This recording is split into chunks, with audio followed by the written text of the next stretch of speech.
Hi, it's Ramsey Dewey with the JX Fight Club in Shanghai, China. My students are always asking me, how do I get over the fear of fighting? Because it's a scary deal.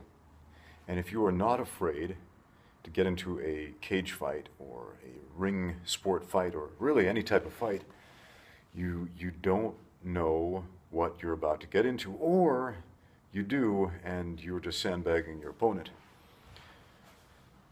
But really, fighting is a scary deal. Now, I get this question so much, and I've thought about it so many times over the years, and I've come to this conclusion. And this is what I tell my students, and I'm going to tell you today. You have to accept that you are going to die. Yes, you have to accept the fact that you are going to die. Not necessarily in the fight. Now, it may happen when you are 100 years old, peacefully in your sleep. It might happen while you're crossing the road. It might happen when you're middle-aged. Your heart might give out. You might have a stroke. I mean, statistically speaking, most people die of heart disease. It's very anticlimactic. It's not dramatic, but, you know, not a one of us will get out of this thing alive. We're all going to die. And the sooner we make peace with that, the easier it is to relax in a fight. Relaxing in a fight is super important. It's so important that we stay relaxed and we get loose and move fluidly. And when somebody's trying to put pressure on us, instead of tensing up and flexing and absorbing 100% of the damage, we're able to flow around it. We're able to redirect that damage. We're able to roll with the punches. But none of that's possible if we're frightened, if we are scared of imminent death. When I was 21 years old, I ended up in the hospital. I had a case of appendicitis, and it was misdiagnosed again and again, and eventually my appendix burst, and my stomach started inflating and getting really hard, and I got rushed to the emergency room, and I almost died of it, but there were some surgical complications that made it worse. So what ended up happening, there was a bunch of scar tissue formed all over my intestines, and there were these adhesions or lesions or something growing in there that was blocking my guts so nothing could pass through, and they started to swell and swell, and it was worse than the appendicitis. So I had to get surgery for that. So I was strung up in the hospital for 3 months straight. And I had 3 major surgeries. They would cut me open, pull the guts out, chop them up, sew them back together, put them back in, staple me back together. And every single time, it was frightening. It was honestly frightening.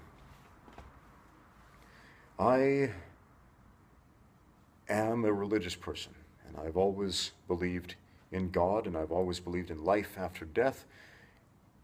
But I have to tell you, at that moment, I was afraid. Afraid in a way that I've never been before. When death is imminent,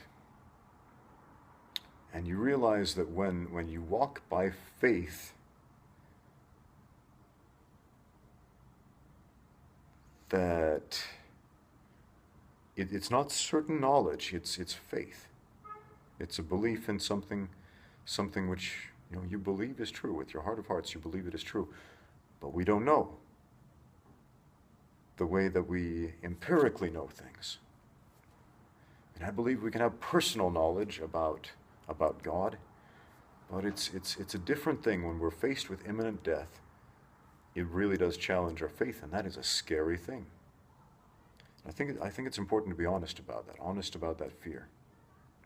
Now, I'm not saying that you should be some sort of fearless badass, and you get up there in the cage and you're like, nothing frightens me, I'm not human anymore. No. Everybody's a human. You look at the best fighter in the world, that guy's a human. And I'm a human, you're a human, he's a human, she's a human. Everybody is a human. We can't afford to put anybody up on a pedestal. Nobody's a demigod.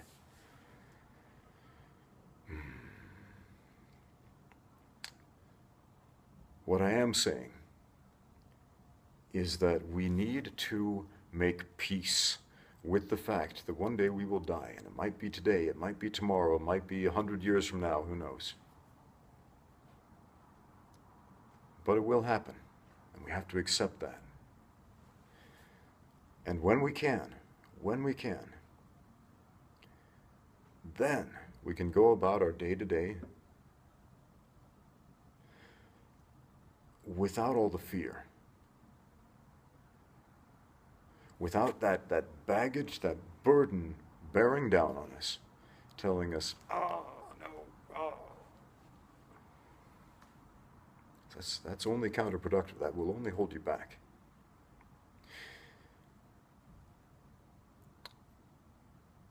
There's this romanticized image of the fearless fighter.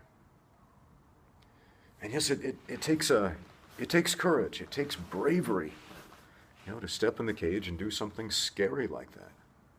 But if it wasn't scary, it wouldn't be bravery. If it wasn't frightening, it would not take courage. Again, courage is not the absence of fear.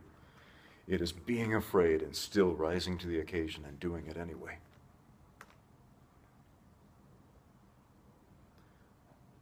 I read this interview with Tito Ortiz. Tito Ortiz, good fighter, great fighter, former UFC champion, tough guy. And he said that before every one of his fights, he would go into a room where nobody was and just cry. And a lot of people were surprised like this, like, what, big tough guy like that crying? But when I heard that, I was like, yep, I get that, I understand that. That's not how I coped with the pre-fight emotions, and there are tons of them. I mean, I just kind of like held it all in, and that's counterproductive. But I understand what Tito did, man. You need to let that out. You need to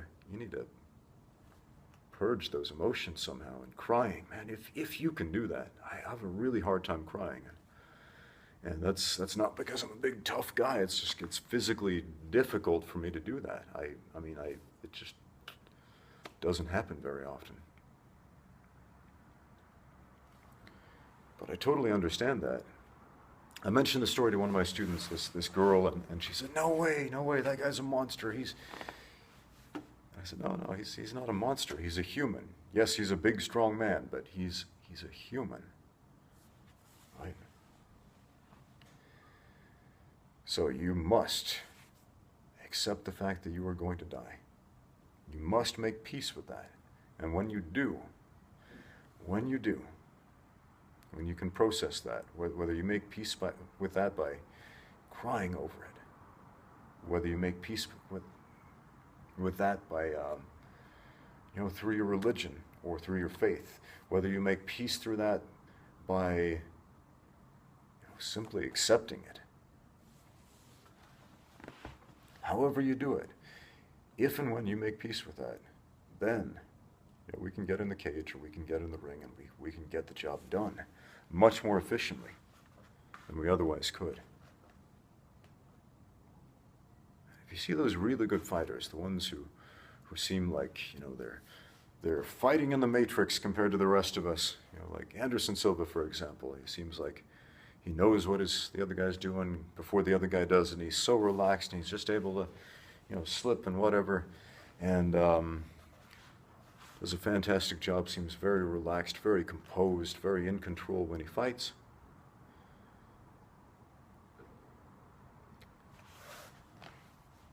I think this is a guy who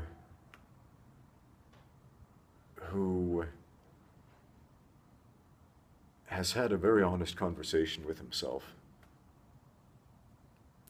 about life and death. I think anybody who is that good, anybody who is that in control of themselves in a fight, again, has had an honest conversation with themselves about death and life. So again, when I was 21 and I was in that hospital and I was frightened, And all I could do, I mean, I couldn't sit up, I couldn't talk. I mean, when you're gutted like a fish and held together with staples, and your diaphragm is split open, you can't even talk. It's painful to breathe, painful to do anything. So all I could do was think. I just had this internal monologue, basically, this internal dialogue. And all I talked about with myself was life and death. And I was forced to have a very honest conversation. And so many times in that process, I felt myself at death's door. I felt like, oh man, this could be it. This could be it.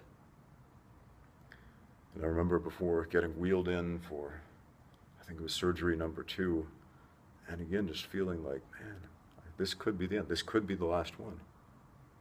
I might not be so lucky this time. My older brother was there. They were about to take me in for surgery, and I'd been through all of that twice before. Once for the appendicitis and once for the bowel obstruction, the intestinal surgery. And it was so awful. The recovery process was so awful, so painful, so difficult. Mentally, physically, spiritually taxing in every single way. It was so difficult.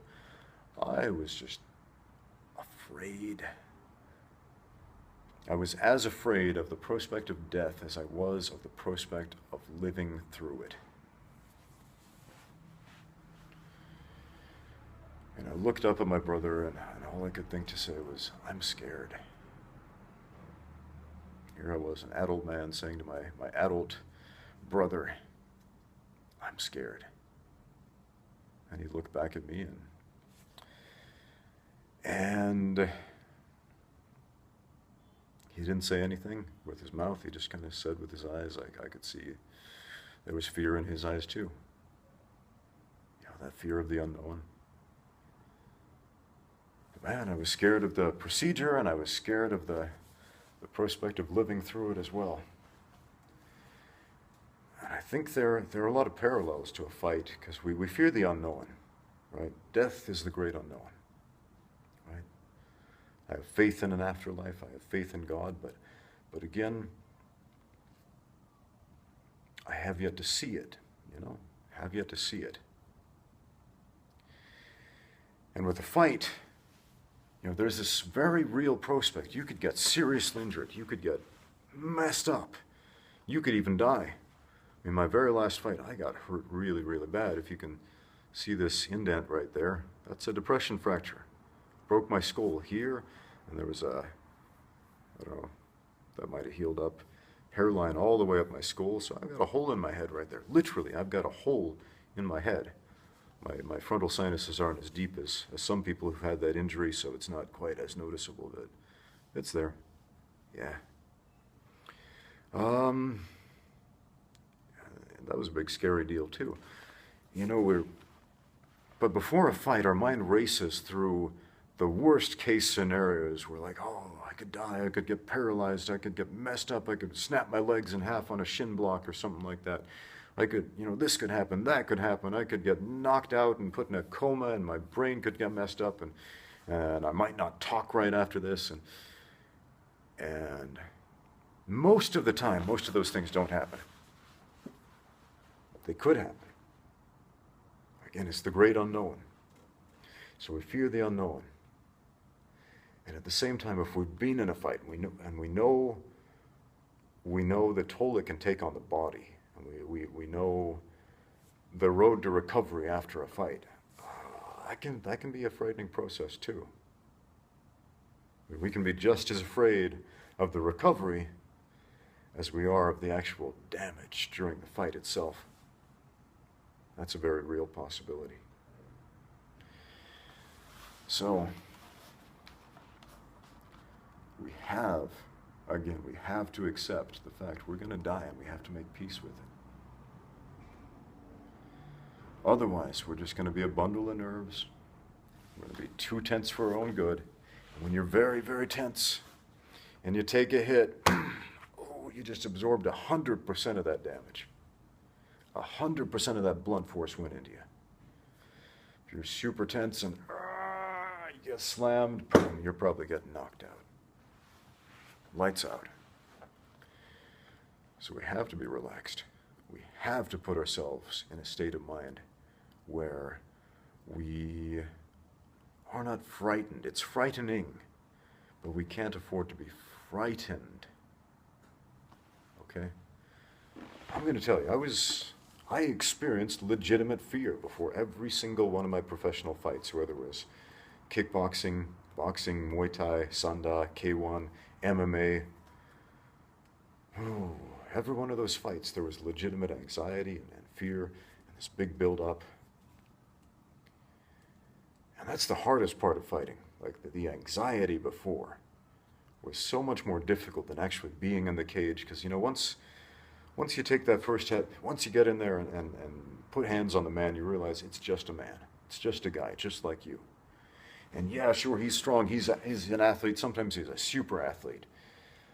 And sometimes he'll get in a bad position. They'll start raining down elbows on you. That hurts and that sucks. But at the same time, you realize, oh, okay, I'm not made out of glass. The lights are still on. I can move forward. As long as the lights are still on, you're still in the fight. You can still move forward, right? A lot of people ask me, what's it like getting knocked out? Because, you know, I've been knocked out twice. Like, knocked out twice. I mean, my first pro Muay Thai fight, I got knocked out, not knocked out cold. I mean, I got knocked out down to the canvas, fully conscious, but, you know, I was doing the fish dance and the room was spinning and I couldn't get up and the ref jumped in and stopped the fight. Legitimate knockout. But, you know, there are different types of knockouts. There's that type, you know, where you're still conscious of what's going on, but you're not in the fight anymore, okay? And then there's you're in a coma, the lights are out, you wake up in a different room, people are staring at you, you don't know what's going on, that type of knockout. That's happened twice. First time it actually happened in training. Apparently, I don't remember this, but I attempted a flying armbar on my training partner, and the great guy that he was, boom, slammed my head into the floor. And I woke up apparently 30 minutes later on the side of the ring where we were sparring, and no memory of it. And major concussion, apparently.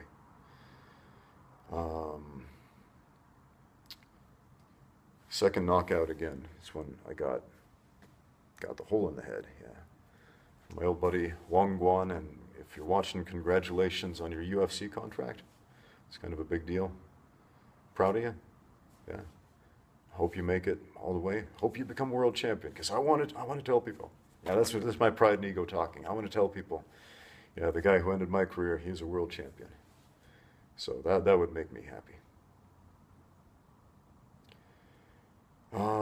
But yeah, I got knocked out, and I've told this story before, but man, I woke up in the locker room, and I didn't even remember fighting yet. And I asked my corner man, when's my fight? When am I up? And he's like, dude, you got knocked out, right? And again, I argued with him. I was like, no way, no way, no way. Didn't happen, don't remember. And I started to remember these things like backwards, you know, backwards. And that was kind of a frightening experience, having memories like days after the fact, like, whoa, wait, that really did happen. Oh my goodness, wow. It's kind of like that movie Memento, if you've ever seen it. Mild spoiler alert. It's sort of shown out of sequence, and that's kind of how the memory was working for a while after the knockout, remembering things out of sequence, out of chronological order, slowly coming back to me a little bit, like pieces of a puzzle. Knockouts are a mess. They're a mess. I mean, they're exciting to watch. It's cool to see from the outside perspective. Not as cool when it happens to you. And yeah, that's potentially frightening. But when you understand the worst thing that could possibly happen, the worst thing that'll happen in a fight is you'll die. And that probably sounds like a big scary deal. But guess what? You're going to die anyway. It could happen at work. It could happen in your sleep. It could happen some stupid accident at the home. You might fall down the stairs. You might get hit by a car crossing the road. I had a student who who died a number of years ago. He was a healthy guy, just a little bit older than me, really strong. A guy named Corey. He was a good man, good guy. And one day he just had a stress-induced heart attack. I don't know, something was going on in his personal life, and he stressed out about it, and he had a heart attack and he died. You know, an otherwise healthy, fit guy in the prime of his life. One day he was here, and the next, boom, gone. And that was sobering, very sobering. Made me realize, wow, when you lose a friend like that, it's frightening, because it reminds you of your own mortality. It reminds you, this isn't permanent. This doesn't last forever. And a lot of people asked me when I was fighting, like, oh man, aren't you scared? Aren't you scared you're going to get hurt? But here's the thing, life hurts you anyway. Life kills you anyway. Life is going to kill you. It's not just going to give you a hard time, it's going to kill you, literally. So, you might as well do what you really want to do with this life. You might as well seize every opportunity to do what makes you happy and what gives back the most. What gives back the most to the world, to your community, to your family, to your friends. And if that's cage fighting, if that's sport fighting, if that's being a guy who gets out there and beats people up and gets beat up for a living, you know, it goes both ways. And so be it. I worked in a factory. Worked in a factory some time ago. It was oh man, it was a rough job. It was a rough job. A lot of heavy lifting, a lot of, you know, working with machinery. It was a dangerous job too. I mean, I saw a guy get his arm pulled into this machine and, you know, had his arm torn off right in front of me, a coworker of mine. And I saw another guy had an accident and, you know, just dropped, hit his head on the floor, you know, slipped on something, and that was his last day on the job, last day I ever saw him. And so many times something like that could have happened to me, and I managed to get out of it in one piece. I got some injuries. Yeah, I got some serious back injuries doing that job. Not once, though, not once did anybody ever ask me, aren't you afraid of going to work? Aren't you afraid of getting pulled into the machinery? Aren't you afraid of getting hit by a forklift or having something fall on you? Aren't you afraid of messing up your back? Nobody asks you that, because that's a normal job, right? My granddad, he was a coal miner in the collieries of North England. And that's a dangerous job. I mean, the man broke every bone in his body. When he retired, he had emphysema, had the black lung, and I wonder, I don't know, but I wonder if anybody ever asked him, aren't you afraid of going to work? See, in normal sounding jobs, people don't ask you that. But when you're a fighter, oh, they'll ask you that all the time. Aren't you afraid of stepping in the cage? Well, yes. Yes, I am, because I understand the risk. I'm not a stupid person. I understand the risk. But at the same time, I've made peace with that risk. I've made peace with my own mortality. I've accepted my own mortality.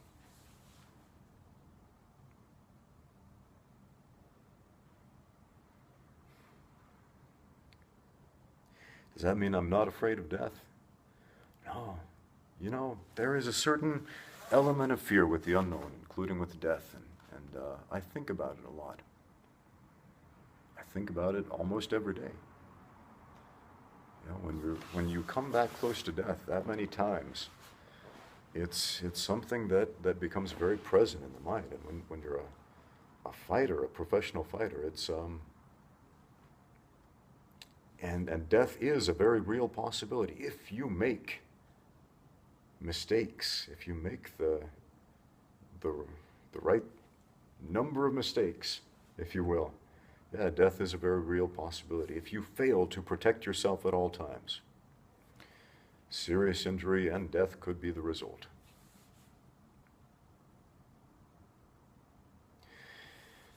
But man, people get killed every day doing stupid stuff. Here in China, in Shanghai, traffic is crazy. Traffic is insane. And, growing up in America where they do all these public service announcements where they tell you, look both ways before you cross the street, that PSA never came out here apparently because nobody looks where they're going.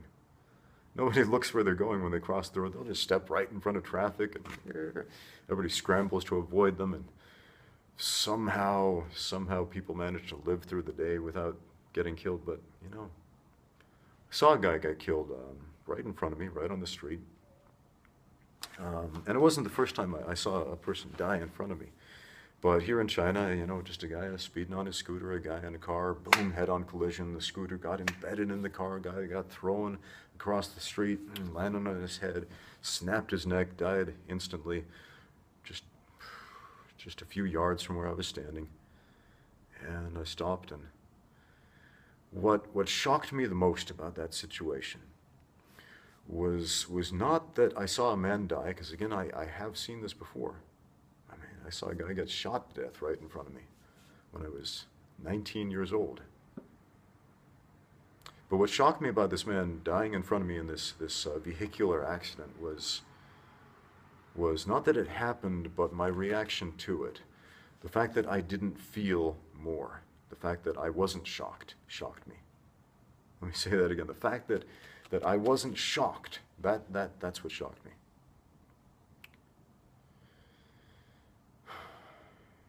And maybe it's because, there's so much violence in the media and all that, and I've seen so many fake deaths in movies and TV and video games that I'm desensitized to it. I don't know. Maybe it's because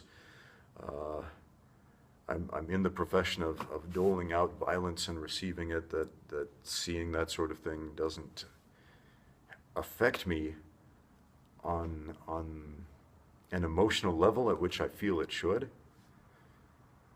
Or maybe it's that I've made a certain peace with death in general.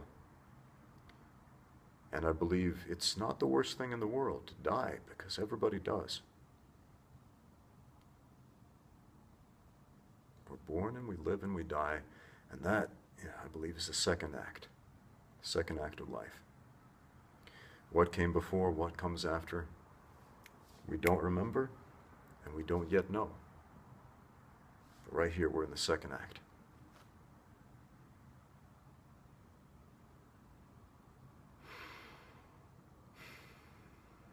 Well, I gotta get home. This is waxing on almost 30 minutes, so.